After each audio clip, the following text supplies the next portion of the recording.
आइए शुरू करते हैं। संगीत में लास्ट टॉपिक, थ्योरी के लास्ट टॉपिक है ये, और जो लास्ट टॉपिक बच जाता है उसका नाम है वाद्य यंत्र। वाद्य यंत्र, वाद्य यंत्र को साज भी कहते हैं। वाद्य यंत्र का नाम क्या है? साज। तो प्रश्न है कि वाद्य यंत्र क्या है, या वाद्य यंत्र किसे कहते हैं? वह यंत्र जिससे ध्वनि की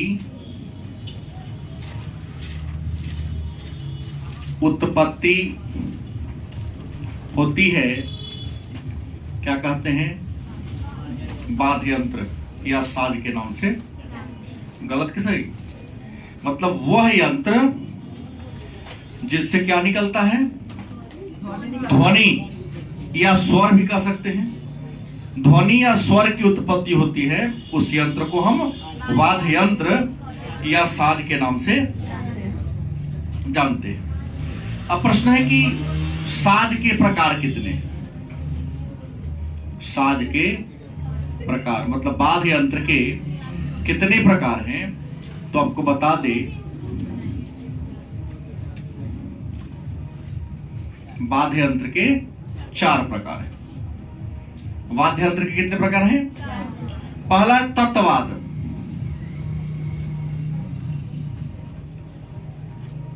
क्या है? तत्वाद का अन्य नाम क्या है? या तंतुवाद। दूसरा है अवनद। अवनदवाद या तालवाद।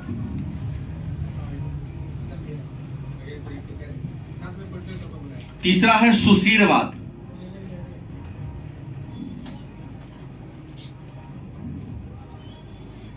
और जो चौथा है धनवाद। तो पहला हम लोगों ने जाना कि वाद्य यंत्र क्या है, या वाद्य यंत्र तो वह यंत्र जिससे ध्वनि की उत्पत्ति होती है, स्वर की उत्पत्ति होती है, उसे हम वाद्य यंत्र या साज के नाम से। ये जो वाद्य यंत्र है कितने प्रकार हैं? 4 प्रकार है। पहला कौन है? तत्वाद, या दूसरा तालवाद, तीसरा सुशीरवाद, चौथा क्या है? धनवाद। प्रश्न है तंतुवाद क्या है?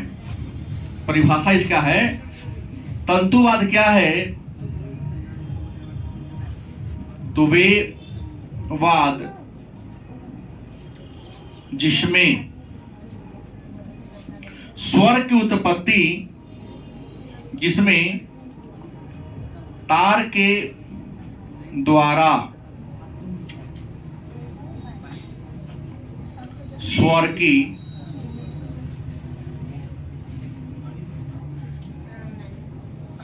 उत्पत्ति होती है। कुछ वैसे भी साज हैं जिसमें तार लगा होता है। आप तार पर प्रहार करोगे या तार को टच करोगे तो उससे क्या निकलता है? आवाज निकलता है। तो उसे क्या कहते हैं? जैसे हम कह सकते हैं वीणा, जैसे वीणा। गलत कि सही? सितार, सरोद, गिटार सॉरी ना, सितार होता है जो मैं लिखा, ठीक लिखा। सितार, क्या सारंगी, और भी कई हैं।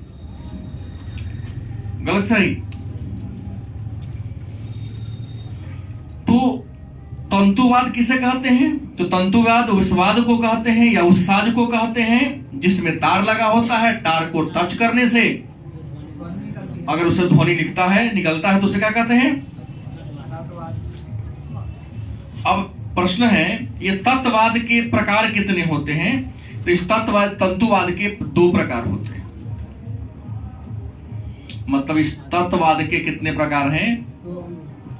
तो दो प्रकार हैं। पहला है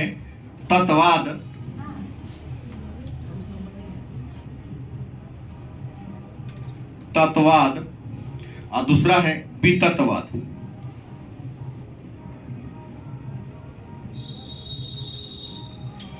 तत्ववाद का हमने परिभाषा क्या दिया कि जिसमें वह यंत्र, कुछ ऐसे भी बाध्य यंत्र है जिसमें तार लगा होता है। आप तार को स्पर्श करते हैं, मतलब छूते हैं, तो उससे स्वर की उत्पत्ति होती है, तो उसको हम क्या कहते हैं? तत्ववाद या तंतुवाद के नाम से। जैसे बीना, सितार, गिटार, जो भी आपने कहा, हमने उदाहरण दिया। तंतुवाद के कितने प्रकार हैं या तत्ववाद के कितने प्रकार? दो हैं। तंतुवाद माने तार लगा हुआ यंत्र कई प्रकार के होते हैं। एक है तंतुवाद या तत्ववाद, दूसरा कौन है? वितत्ववाद। तो कहता है कि तत्ववाद क्या है? प्रश्न क्या है? तत्ववाद क्या है? तो तत्ववाद का परिभाषा होता है किसी अन्य वस्तु के टकराने से। जैसे मान लिया कि ये तार लगा हुआ है, किसी बाजा पर क्या लगा हुआ है? तार लगा हुआ है। तो तार लगा हुआ है और इसमें आप क्या करते हो? हाथ से स्पर्श करते हो, ऐसे ऐसे करते हो, क्या निकलता है? उसे क्या कहेंगे? तत्ववाद कहते हैं। फिर प्रश्न क्या? वितत्ववाद क्या है? तो वितत्ववाद होता है कि हाथ से नहीं, किसी धातु के या चमड़ा से स्पर्श करोगे। देखेंगे सारंगी बजाने वाले, इसराज बजाने वाले हाथ से स्पर्श नहीं करते हैं। कुछ छोटा सा औजार होता है, उससे स्पर्श करता है, फिर ध्वनि निकलती है। देखे हैं? या सारंगी बजाने वाले हमारे पास तक गर्दन रखता, ऐसे इस तरह करते रहता है। अच्छा तो सब लगता है, बुरा कोई नहीं लगता। हमने यहां अंतर किया कि किसी में तार को ही हाथ से थोड़ा सा स्पर्श करते हो, नीचे कुछ लगा हो तो टच करोगे तो बजेगा।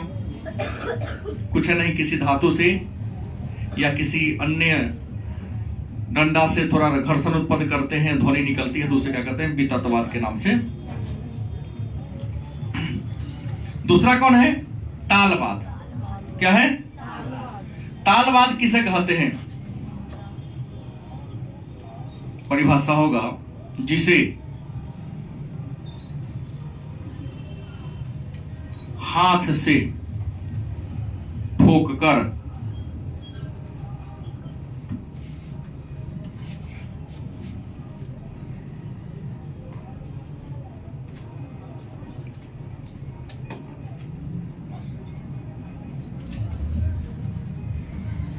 क्या? अब आपको समझना है कि क्यों है, वह क्या है जिसको हाथ से ठोक कर बजाते हैं। दिख जाएगा तबला, ठीक है आपने, तबला।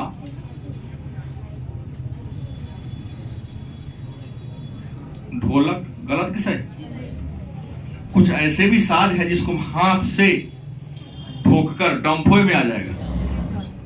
आप समझ रहे हैं ना? तो जिसको हाथ से ठोककर या पीट कर बजाते हैं तो उसको क्या कहते हैं? तालवाद कहते हैं। वस्तुनिष्ठ में डाल सकता है, हालांकि पूछा नहीं गया है इनमें कौन तालवाद है, इसमें कौन तंतुवाद है। तंतु मतलब क्या होता है? तार होता है। तालवाद मतलब इसको ठोक के बजाया जाए। अगला है सुशीरवाद। तीसरा क्या है? सुशीरवाद क्या है? तो वह साज जिसे फूंक कर,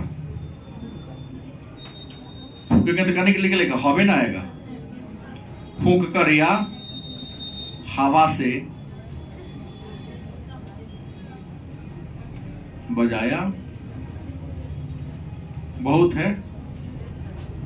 फूकेंगे तो हवा जाएगा ना कि नहीं? या जैसे भी हो, हवा देंगे तभी बजेगा या फूकेंगे तभी बजेगा। तो जैसा पर ठीक कहा, बांसुरी, इसी का नाम मुरली भी कहा देता है। अच्छा, हारमोनियम, इसको मुंह से नहीं फूकते हैं, लेकिन हवा तो भरते हैं ना। जब तक हाथ से चलाएंगे हवा नहीं भरेगा, और हवा भरते तो उस पर पटरी को दबाते हैं, तब पटरी दबाते तो अपने हवा निकलता है, और हवा निकलता तो उसका सेटिंग ऐसा है कि उसमें से वो ध्वनि निकलता है। तो बांसुरी होगा, हारमोनियम होगा, कार्नेट, क्लारनेट होगा कि ना होगा? न लंबा होता बजाता है। हाँ, एक पीपी ही ले लो एक के बारे में। देखो ना, जितना भी मुंह से फूंक कर बजाता है या हवा कस के हवा के माध्यम से बजता है, उस समझ जाएगा सुशीर वाद की श्रेणी में आता है। फिर क्या धनवाद क्या है? तो जिस साज को लकड़ी से पीटकर बजाया जाता है।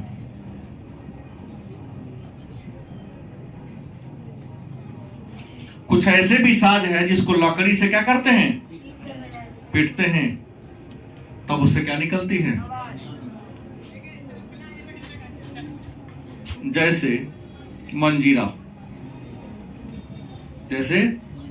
मंजीरा, करताल, तासा, पैड, अन्य कई होंगे। गलती सही। अब मन में एक प्रश्न होगा कि संसार का सबसे पुराना वाद्य यंत्र कौन है? कोई होगा ना। तो संसार का सबसे पुराना वाद्य यंत्र है वीणा। है? हाँ, जहां भी हो, लेकिन प्रश्न है संसार का सबसे पुराना वाद्य यंत्र कौन है? क्या होगा? वीणा। तो हमें लगता है कि हमने जो परिभाषा दिया, हमको लिखाने की जरूरत नहीं है कि कौन तारवाद है, कौन तालवाद है, कौन धनवाद है, कौन तंतुवाद है। परिभाषा याद रहेगा, और परिभाषा की सहायता से आप लोग बड़ी आसानी से इसको दे सकते हैं। एक आध बार पूछा गया प्रश्न है, तबला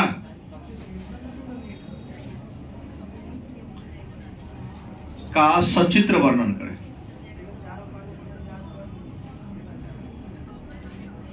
एक आध प्रश्न को लाया है कि तबला क्या है, उसका सचित्र क्या करें, वर्णन करें। गलती की सही? तो सबसे पहला क्या होगा? तबला हाथ से ठोक कर बजाया जाने वाला एक वाद्य यंत्र है। तबला को हम तालवाद के नाम से जानते हैं, क्योंकि इसको हाथ से ठोककर बजाया जाता है। तबला की बनावट की बात करते हैं।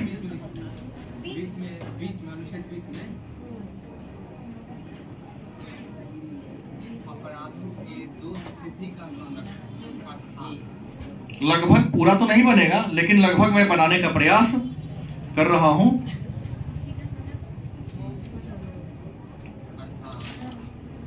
दूगो होता है। गलत की सही?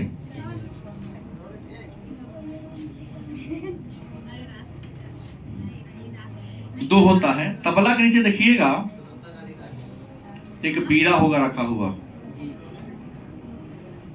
रहता है, दोनों के नीचे, जिसको हम लोग आसानी भाषा में बीरा कहते हैं, रहता है।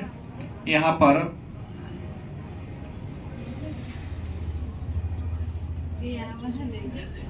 ऐसा होता है,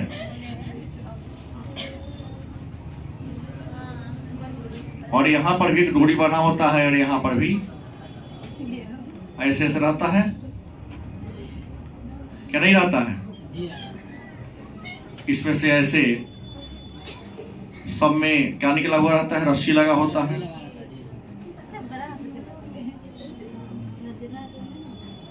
रहता है। जो देखा है बात उसके लिए हो रही, जो नहीं देखा उसके लिए बात, लेकिन जान लो इसी तरह का होता है। इसमें अंगूठी जैसा कुछ लगा होता है, रहता है कि नहीं? देखे हुए। तबला क्या होते हैं? दो होते हैं। कितने होते हैं? 2 गो तबला होते हैं। तबला के बीच में रखिएगा, ये जो किनारे किनारे जो हमने बनाया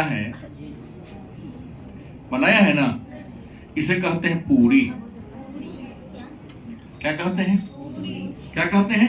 पूरी कहते हैं। अच्छा, तबला के बीच में देखिएगा, यहां भी होगा, इसको भी पूरी कहेंगे। तबला के बीच में हम लोग गांव ग्रामीण भाषा में गाद,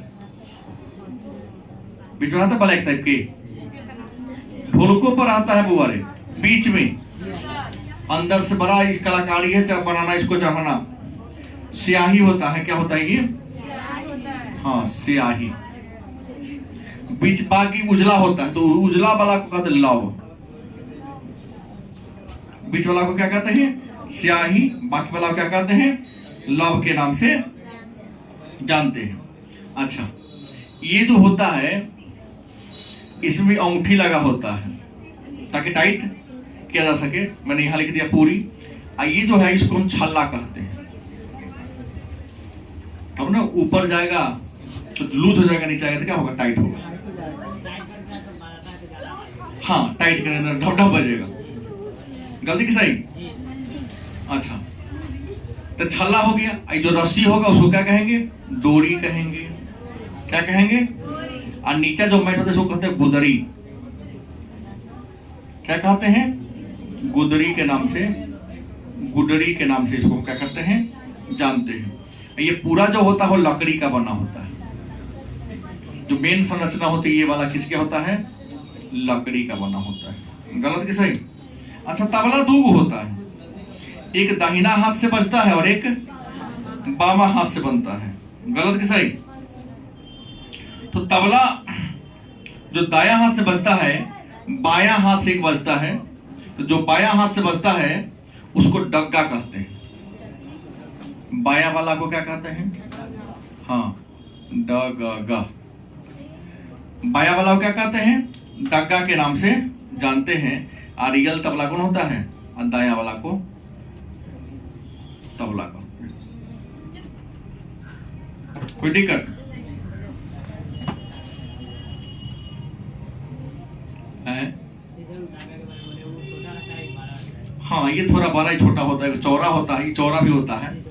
इसको ज्यादा करके आपको हथेली का ही यहाँ पर यूज होता है। देखिए, तबला जो बजाना जानते जान लीजिए, डग्गा पर ज्यादा हथेली का प्रयोग होता है, और जो मेन तबला वहां पर चारों उंगली का ज्यादा प्रयोग किया जाता है। गलत है कि सही है? ये है। एक आध बार प्रश्न पूछा गया है, तो प्रश्न पूछा गया तो ये भारी बात नहीं है, बस थोड़ा सा आप अपने दैनिक व्यवहारिक जीवन में देखे हैं, चित्र बनाइए सकते हैं। बाकी सब चीज आम बात है। हमने कहा खाली वाला को लव, बीच वाला को स्याही, ऊपर वाला को पूरी, छल्ला, डोरी के सब जान ही रहे हैं। लिख देना है, इसका परिभाषा दे देना है और बड़ी आसानी से आपको 5 नंबर मिल जाएगा।